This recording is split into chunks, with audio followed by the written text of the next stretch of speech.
Ephraim and Manasseh, two more brothers, of which one was left out of the 12 tribes of the 144,000. As we read there was Ephraim and Manasseh, who were the two sons of Joseph, and the only one that is in Revelation chapter 7, reading there from verse 6, of the tribe of Asher there was sealed 12,000, we studied him already. Of the tribe of Nephthalim there was 12,000. That was Nephthalim and Dan. But Dan isn't there, you see. And then of the tribe of Manasseh was sealed 12,000. So Manasseh was there, but Ephraim, his brother, is not there. What is the fascinating purpose of our studies that we are having at this camp? It is that, as it is recorded here in Revelation chapter 7, we read there in verse 1 to 4 that we are living in this time in which we must be among those 12 tribes that are sealed. It says in chapter 7 of Revelation, verse 1, "And after these things I saw 4 angels standing on the 4 corners of the earth, holding the 4 winds of the earth, that the wind should not blow on the earth, nor on the sea, nor on any tree. And I saw another angel ascending from the east, having the seal of the living God, and he cried with a loud voice to the 4 angels to whom it was given to hurt the earth and the sea, saying, Hurt not the earth, neither the sea, nor the trees, till we have sealed the servants of our God in their foreheads. And I heard the number of them which were sealed, and there were sealed 144,000 of all the tribes of the children of Israel." So this is a subject that pertains to us who are living on the very last segment of this sealing angel, because the angels were holding the 4 winds of strife, and back there in 1848 the picture was shown that there was to be a war in Europe in which America would have been involved, and it looked like it was going to explode, and then for no reason at all, everything calmed down again. There was the beginning of the experience of the sealing angel. The sealing angel is the Revelation, is the third angel's message in Revelation 14. Here is the sealing angel, Sister White was shown. So ever since 1848, the angels have been holding those winds of strife, and aren't we watching it? Aren't we watching it today? The First World War broke out, and then it came peace again, and then the Second World War, and now men's hearts failing them for fear for the things that are coming onto the planet. And we see the wars everywhere. It's just about a world war again. The whole world is looking in on the Middle East, on Korea, North Korea, on all the battles that are being fought. It's just phenomenal. There in Africa, we are living in this period in which it befalls us to make sure that we are understanding the message of the sealing and the personal experience that applies here. It is in the time in which our characters are to be prepared to enter the city of the New Jerusalem, to enter the heavenly Jerusalem. Coming with me there to Revelation chapter 21. There in verse 2,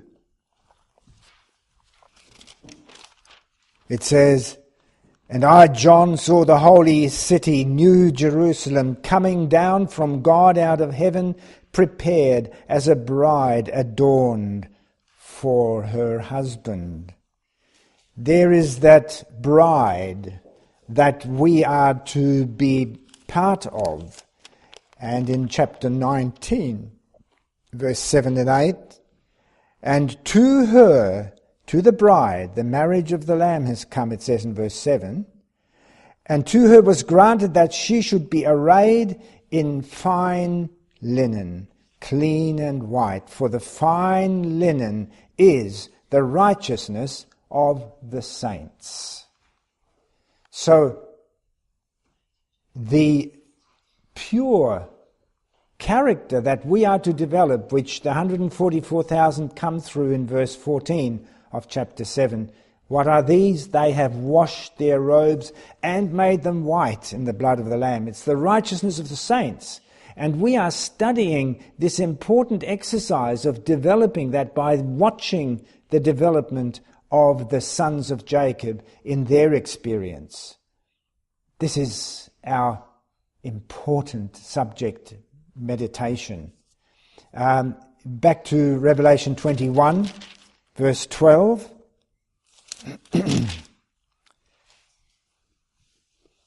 "And it had a wall great and high, the New Jerusalem, and had 12 gates." There were 12 gates. "And at the gates 12 angels, and names were written thereon, which are the names of the 12 tribes of the children of Israel. On the east 3 gates, on the north 3 gates, on the south 3 gates, and on the west 3 gates." Very, very beautiful picture here of those who are preparing to enter. Verse 21, "And the 12 gates were 12 pearls. Every several gate was of 1 pearl, and the street of the city was pure gold." The gates were pearl, and we already looked into this briefly. A pearl represents the purification exercise of the covering of Christ's righteousness over the offending grain of sin that has to be eclipsed and taken away by the work of tribulation.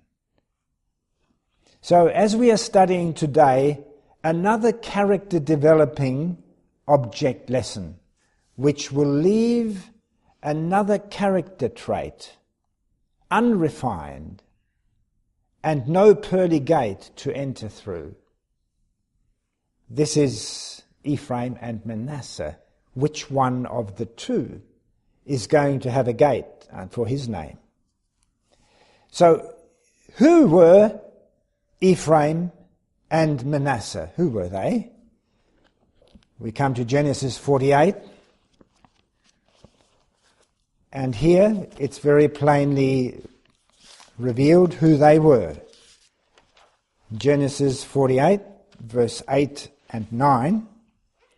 "And Israel," that's Jacob, "beheld Joseph's sons and said, Who are these? And Joseph said unto his father, They are my sons, whom God hath given me in this place. And he said, Bring them, I pray thee, unto me, and I will bless them." So who's Ephraim and Manasseh? Are they the literal sons of Jacob? Obviously not. The other ones were, but these two are not. Very important little meditation here, which will come to fruition at the end of our study. But the point is, what was declared concerning these two sons? Let's read verse 5 of Genesis 48. "And now thy 2 sons, Ephraim and Manasseh, which were born unto thee in the land of Egypt, before I came unto thee into Egypt, are mine." Did you pick that up? What did he say? These two sons of yours, Joseph, are mine. As Reuben and Simeon, they shall be mine. Here, Jacob is declaring that Ephraim and Manasseh belong to him, under the tribes of Jacob, of Israel. He is making that declaration there. So, let's observe these two sons of Joseph, which Jacob now declared belong to Israel. Observe the source of their birth and their legacy. Let's consider this in Patriarchs and Prophets.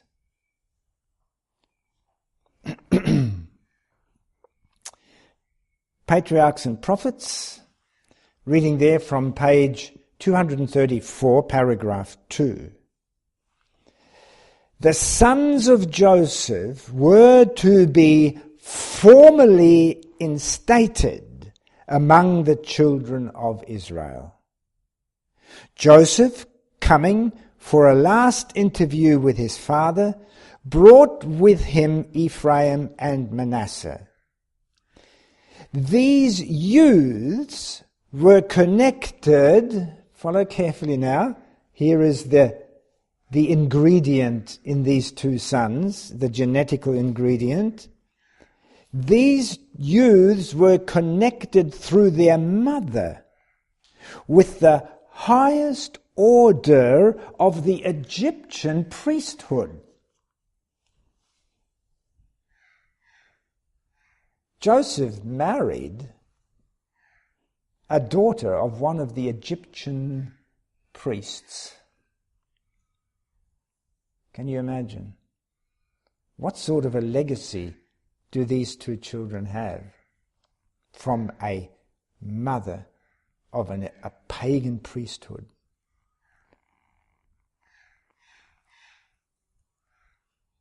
And so the position of their father opened to them the avenues to wealth and distinction, should they choose to connect themselves with the Egyptians. It was Joseph's desire, however, that they should unite with their own people. He manifested his faith in the covenant promise in behalf of his sons, renouncing all the honors that the court of Egypt offered, for a place among the despised shepherd tribes to whom had been entrusted the oracles of God. Does this story not identify the experience of God's people today, a poor and afflicted people? The 144,000 come out of that kind of people. And no matter how wealthy these people could be, like Joseph's sons and the tribes that come from that, but they were taken away from the high and lofty position of the world to the despised people of God. And this was a greater blessing than merely being children of the Egyptian glory. And so as we come back to Genesis 48, we read verse 14. As they were officially brought into the Israel of God, what was their privilege as part of Israel? Here is the blessing in verse 14 to 16. And Israel stretched out his right hand and laid it upon Ephraim's head, who was the younger, and his left hand upon Manasseh's head, guiding his hands wittingly, for Manasseh was the firstborn.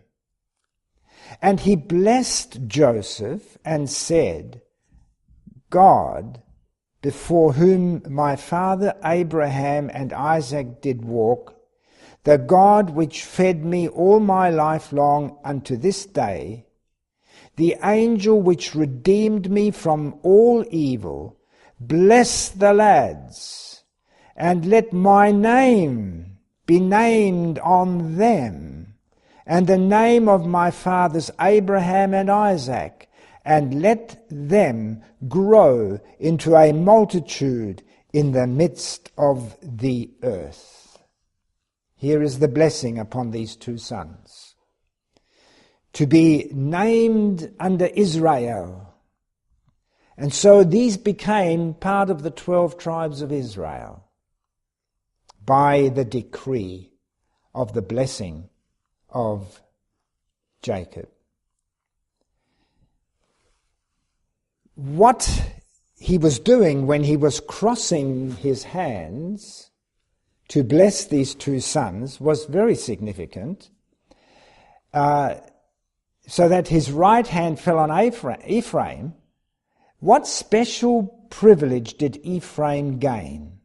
What special privilege? By putting his right hand on him. We read verse 19.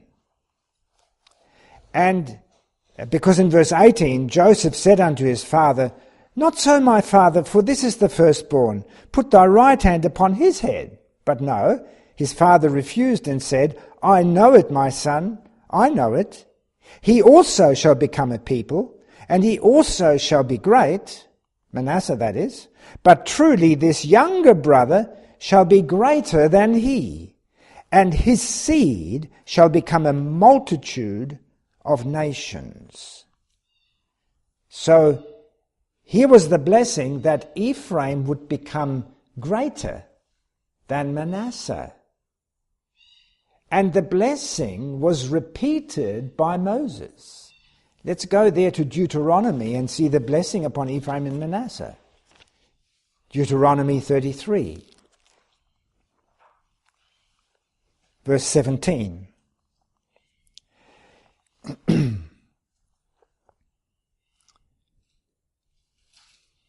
His glory is like the firstling of his bullock, and his horns are like the horns of unicorns. With them shall he push the people together to the ends of the earth, and they are the 10,000s of Ephraim, and they are the thousands of Manasseh. So who was the greater? By Moses' blessing, Ephraim had 10,000s, while Moses only thousands. Like Manasseh, only thousands. There was the same preeminence upon Ephraim than Manasseh. That was the blessing. And now we ask the question, is there any special spiritual preeminence on the fact that Manasseh was less in number and Ephraim greater in number? Is there any special spiritual connotation there? Well, let's read here in Christ Object Lessons.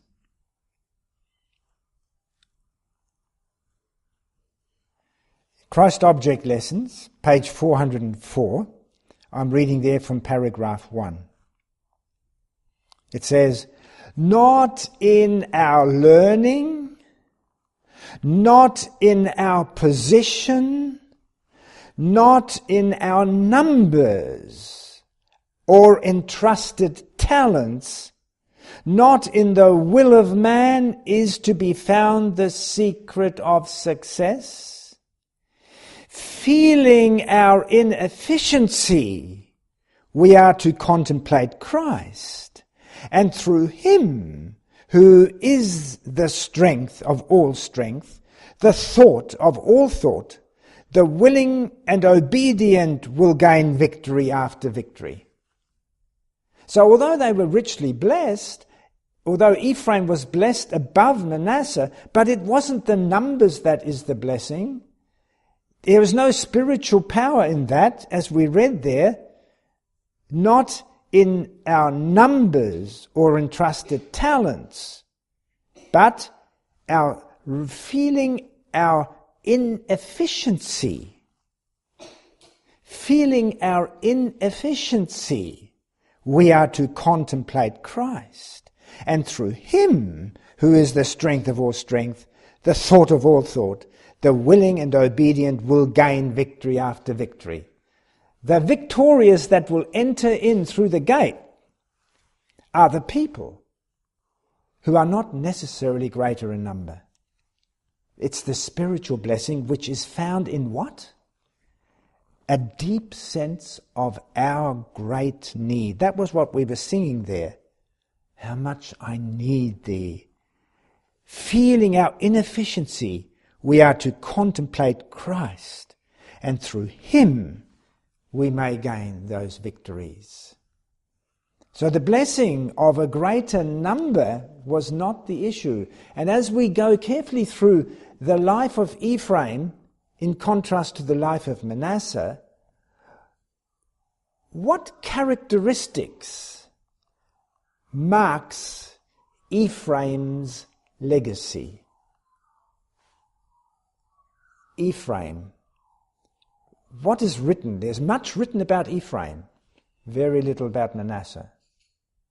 But one stands with 144,000 and the other doesn't. Interesting. Let's go to Judges.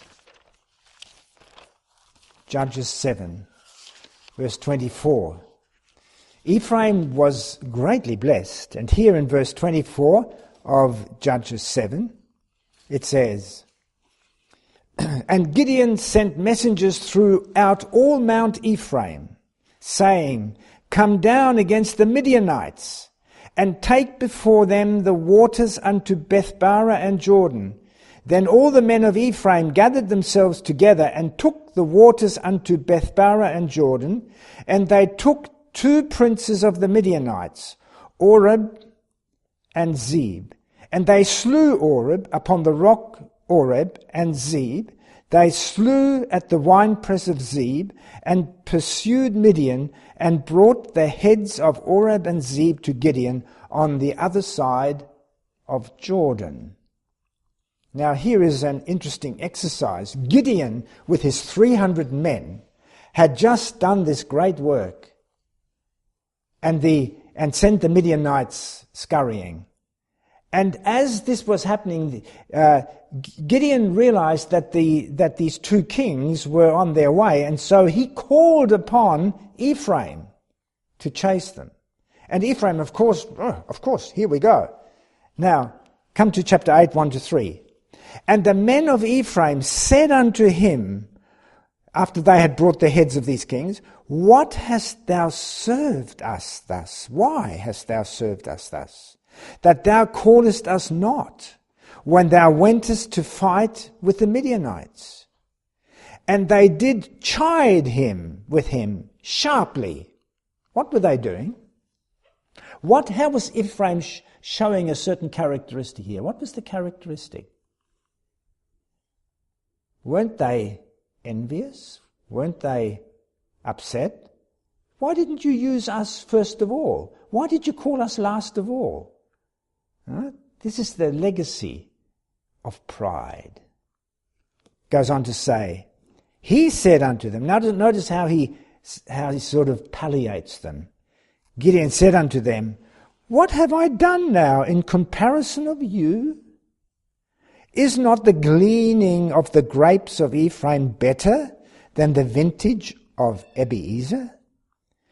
God hath delivered unto your hands, the princes of Midian, Oreb and Zeb. And what was I able to do in comparison of you? Then their anger was abated toward him when he had said that.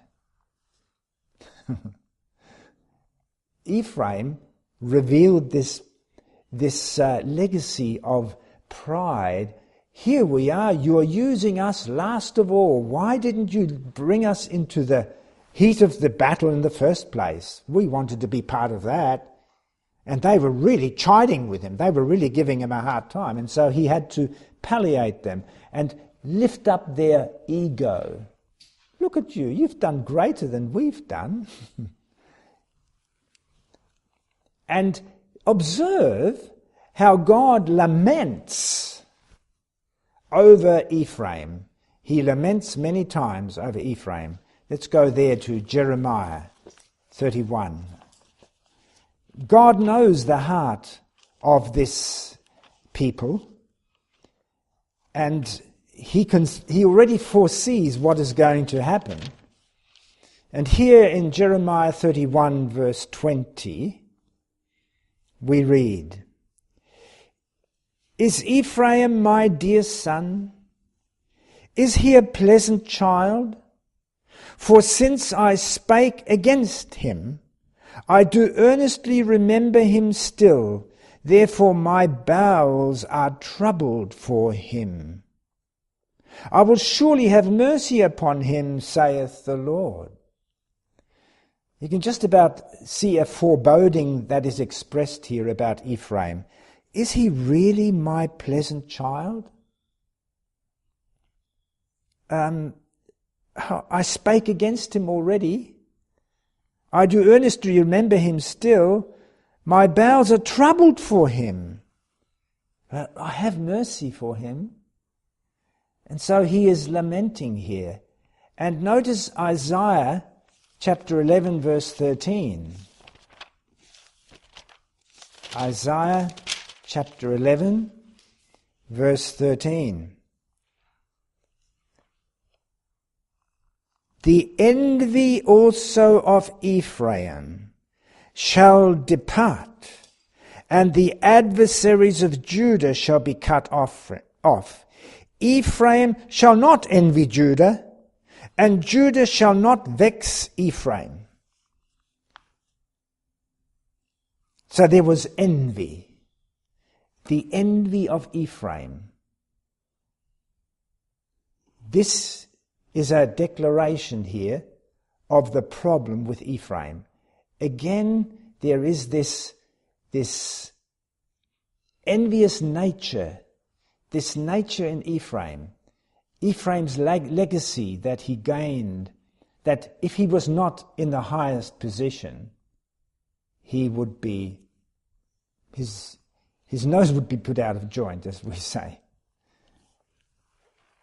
And Sister White writes in Sons and Daughters of God, page 49, "Never can the love of Jesus be received and shed abroad in the heart until envious feelings, hatred, jealousies, and evil surmising are put away." What was that? Jesus' love cannot be shed abroad in the heart while there is envy there, which leads to other aspects such as feelings of hatred, jealousies, evil surmisings. God considers more with how much love we work than the amount we do. Oh, isn't that beautiful? How much love do we work with? That is what God esteems highly. Somebody else might do bigger, greater jobs. Doesn't matter with God. The thing that counts is the love. And so, as we read there in Isaiah 11, envy shall be removed from Ephraim. Did envy become removed from Ephraim? I mean, God was working to remove envy. But what happened? Did envy become removed from Ephraim? How did Ephraim, the tribe of Ephraim, continue to develop? Well, here we continued with 1 Kings chapter 11. 1 Kings chapter 11, reading there verse 26. And here you remember how after Solomon, because of his sin, the kingdom was split into two. And the 10 tribes of Israel separated and went and continued north, and Benjamin and Judah continued in Jerusalem.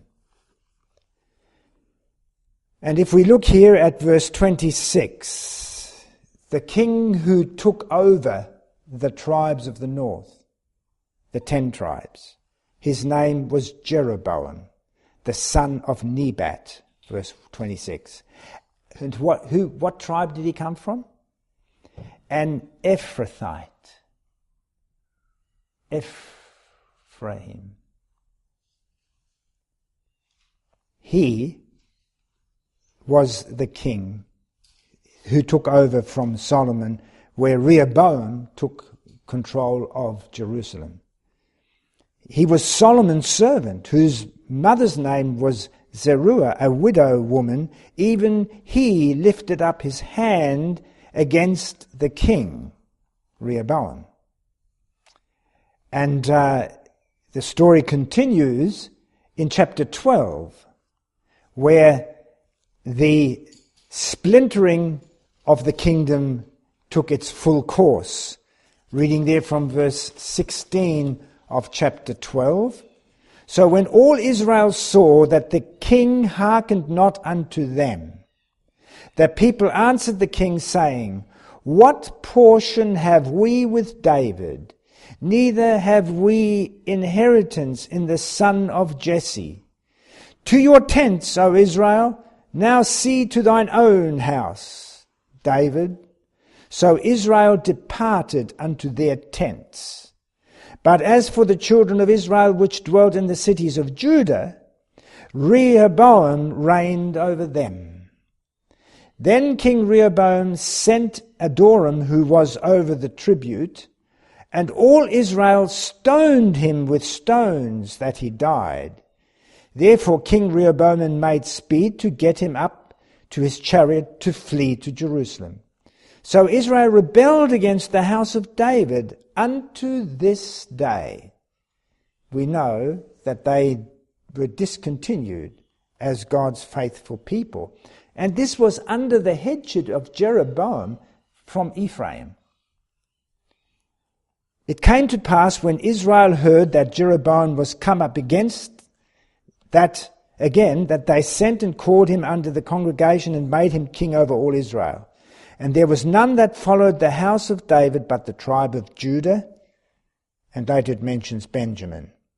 And when Rehoboam was come to Jerusalem, he assembled all the house of Judah with the tribe of Benjamin, here it is, and 180,000 chosen men. He was going to fight to regain the kingdom of Solomon, but God said, don't do it, because this is of me, just to cut a long story short. In verse 26, and Jeroboam said in his heart, Now shall the kingdom return to the house of David. If this people go up to do sacrifice in the house of the Lord at Jerusalem, then shall the heart of this people turn again unto their Lord, even unto Rehoboam king of Judah, and they shall kill me, and go again to Rehoboam the king of Judah. So what did Jeroboam do? To stop them returning to Jerusalem, he arranged a city and there established, it goes on to describe, established a different form of worship. And it's very interesting that Ephraim, Jeroboam being part of Ephraim, was the leader of this activity, to turn away from the God of Israel to the gods of Egypt. Strange here. The infiltration of the mentality of the priesthood of Egypt was affecting Ephraim, and Jeroboam there as the king of that. So the jealousy, the envy of Ephraim was not put down. They continued to go contrary to God's overtures to them. And I want to read here from the Spirit of Prophecy in Prophets and Kings.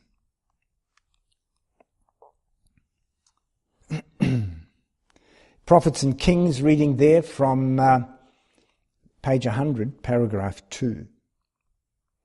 So strong was Jeroboam's desire to keep the 10 tribes away from Jerusalem that he lost sight of the fundamental weakness of his plan.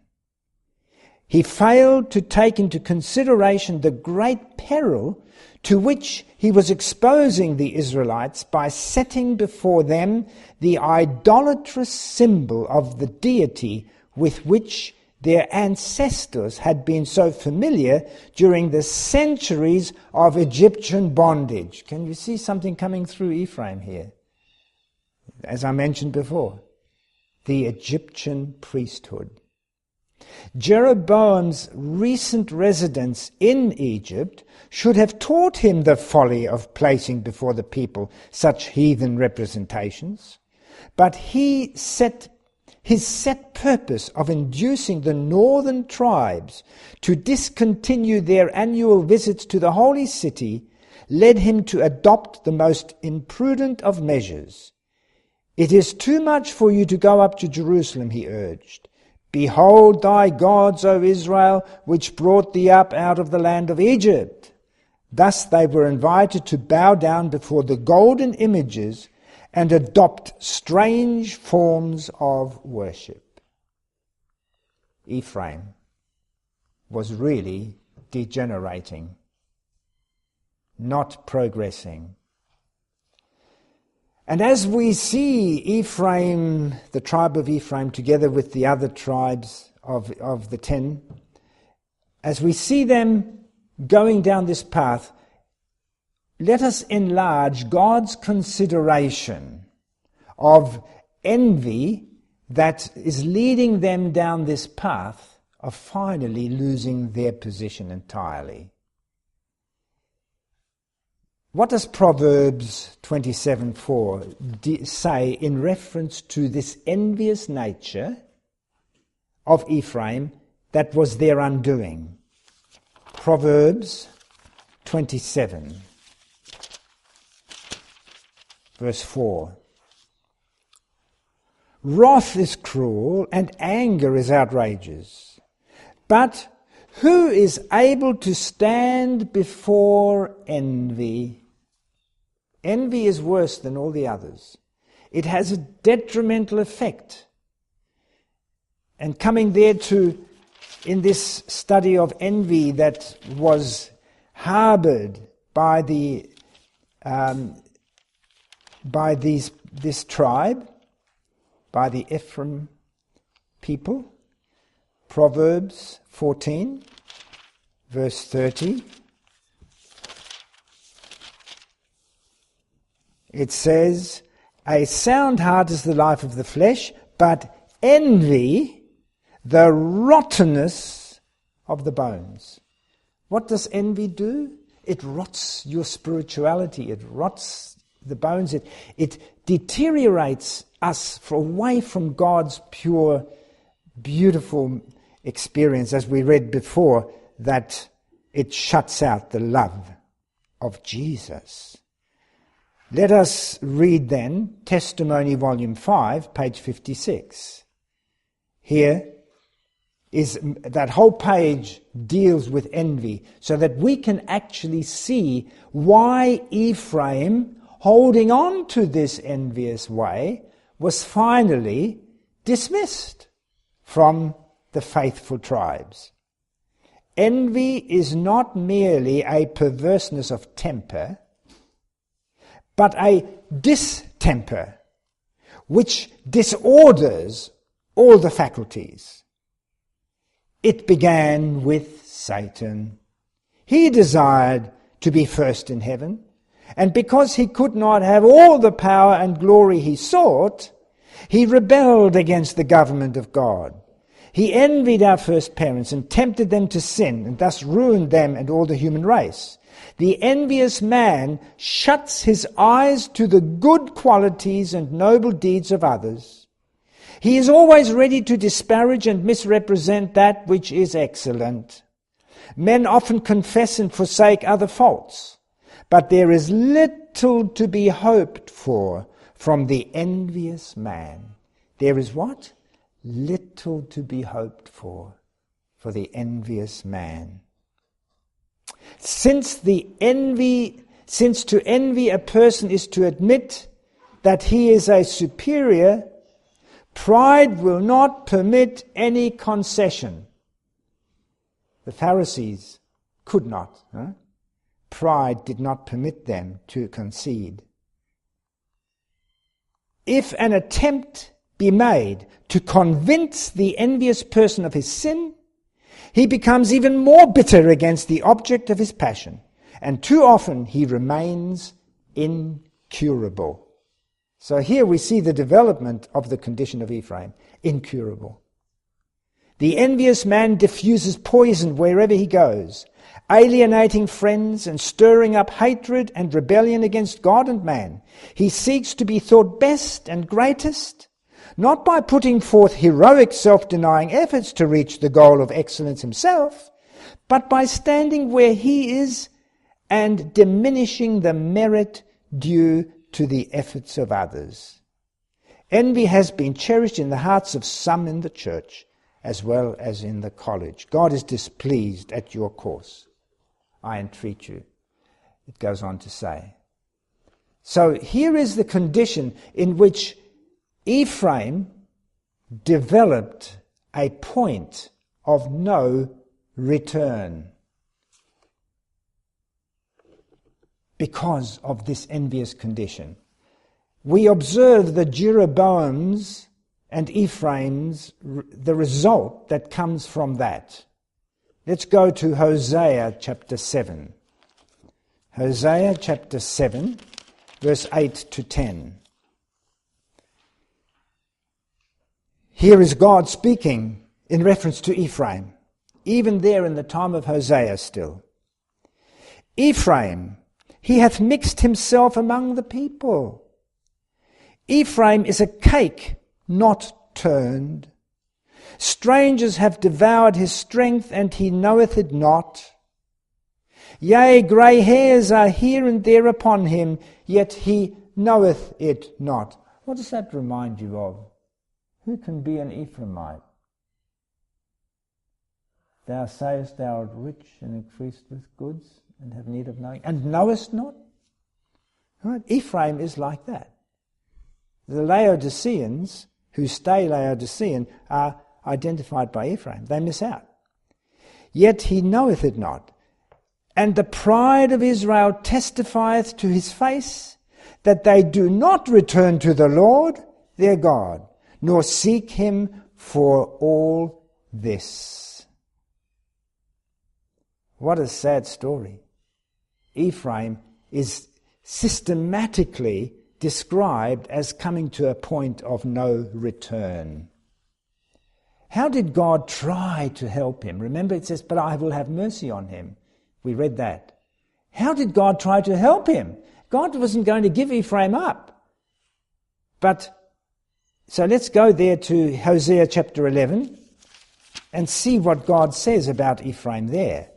Hosea 11, reading there from verses 3 to 9.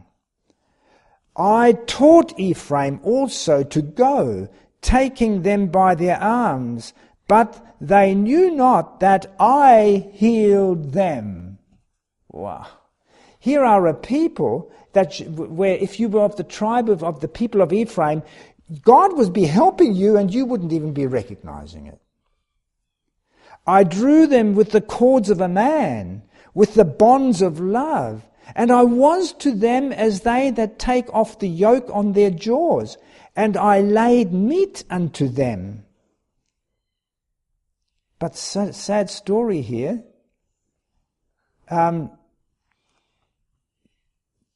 He shall not return into the land of Egypt, but the Assyrian shall be his king, because they refuse to return. So although they don't go to Egypt, the Assyrians came and devoured Israel.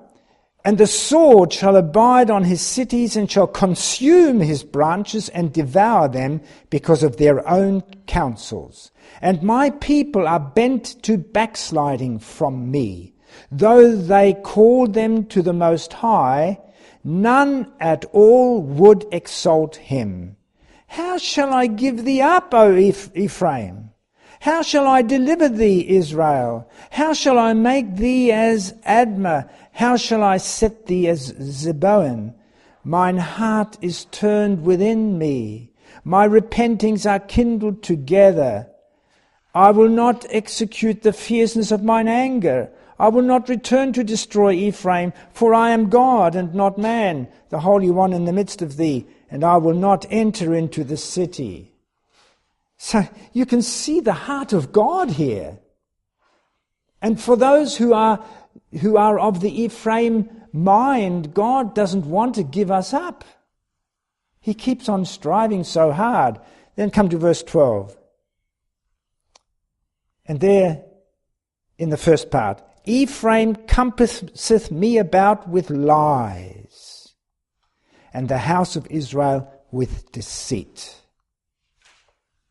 So, God is compassed about with Ephraim's lies. Isn't that profound?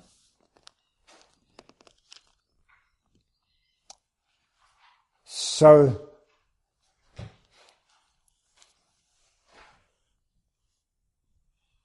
we see in this story the demise at the heart where God is really pained because of Ephraim. And so what was the final cry that God made over Ephraim? Let's come over there to Psalm 78. Psalm 78, verses 9 to 11. Remember he said, how can I give thee up, O Ephraim? But finally it says here, the children of Ephraim, 78 verse 9, the children of Ephraim, being armed and carrying bows, turned back in the day of battle. They kept not the covenant of God and refused to walk in his law, and forgat his works and his wonders that he had showed them.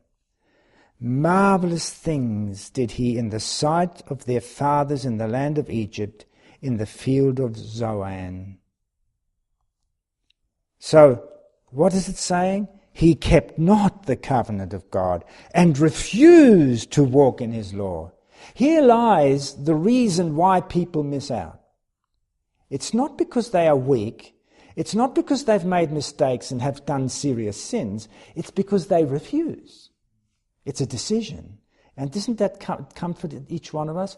Have we made a decision not to walk any longer under this beautiful message? No, that's why we're here. No matter what our mistakes have been in the past. But there are people that say, no, I'm not going with this anymore. That was Ephraim's nature. Let's read it again in Hosea chapter 9, verse 11 and 12. Hosea chapter 9, verses 11 and 12. Because Ephraim hath made many altars to sin, altars shall be unto him to sin. I have written to him the great things of my law, but they were counted as a strange thing. There you can see, if you measure up your understanding of this, can you identify with any of this? Do you say that whatever God does to you, you don't want? It's strange to me what God is saying. Or are you willing to let him mold you? You don't have to be shut out of the 144,000. If you understand what is written here. And I was actually reading, let's read chapter 9, 11 and 12. I didn't read that bit. As for Ephraim, interesting. As for Ephraim, their glory shall fly away like a bird, from the birth and from the womb and from the conception. Though they bring up their children, yet will I bereave them, then that there shall not be a man left. Yea, woe also to them when I depart from them. Interesting, I read that from chapter 8 because I mislooked, but it was an important statement there. That's why God permitted them to be removed? Because they chose to reject him. And here in verse 16 and 17, Ephraim is smitten, their root is dried up, they shall bear no fruit, yea, though they bring forth, yet will I slay even the beloved fruit of their womb. My God will cast them away, because they did not hearken unto him, and they shall be wanderers among the nations. You can see why nobody of Ephraim is included among the 144,000. And finally, it is expressed in Hosea 4:17. Hosea 4:17, Ephraim is joined to his idols, let him alone. So this characteristic dismissed the souls from having an entrance into the gate under the name of Ephraim, because there is no gate there for Ephraim. They will not enter the gate of that city.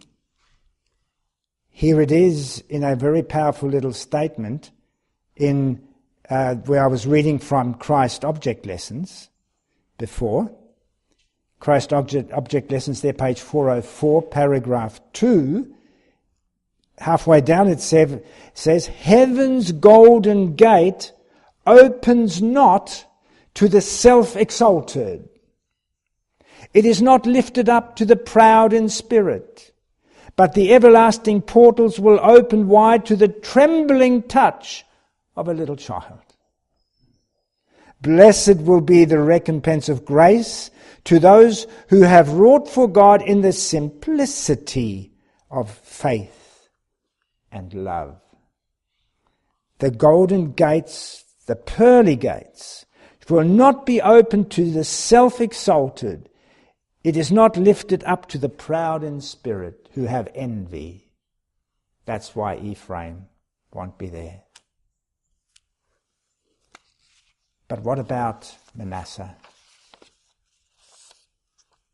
In contrast with Ephraim, Manasseh continued, even though faulty, but he would continue, as we read there in 2 Chronicles, and we'll just finish off our study on this. 2 Chronicles,